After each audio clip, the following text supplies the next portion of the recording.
ঈদ উপলক্ষে তৈরি পোশাক শিল্পে কর্মরত শ্রমিক ও কর্মকর্তাদের বেতন ভাতা পরিশোধ এবং রপ্তানি বিল ক্রয় সুবিধার্থে আজও দেশের শিল্পাঞ্চলগুলোতে সীমিত পরিসরে ব্যাংক খোলা রয়েছে। বাংলাদেশ ব্যাংকের নির্দেশনা অনুযায়ী পোশাক শিল্প ঘন এলাকাগুলোর নির্দিষ্ট কিছু শাখা আজ বিশেষ এই ব্যাংকিং সেবা প্রদান করছে।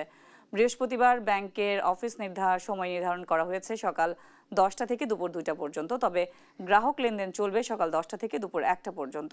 এর মধ্যে দুপুর 1টা 15 থেকে দুপুর 1টা 30 পর্যন্ত জোহরের নামাজের জন্য বিরতি রাখা হয়েছে।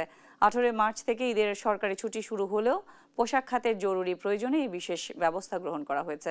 বাংলাদেশ ব্যাংক জানিয়েছে, ছুটির দিনে দায়িত্ব পালনকারী ব্যাংক কর্মকর্তা ও কর্মচারীরা বিধি মোতাবেক নির্ধারিত বিশেষ সুবিধা পাবেন। মূলত পোশাক শিল্পের আর্থিক লেনদেন সচল রেখে ঈদ আনন্দ নির্বিঘ্ন করতেই সরকারি নির্বাহী আদেশে এই বিশেষ ব্যাংকিং কার্যক্রম পরিচালনা করা হচ্ছে।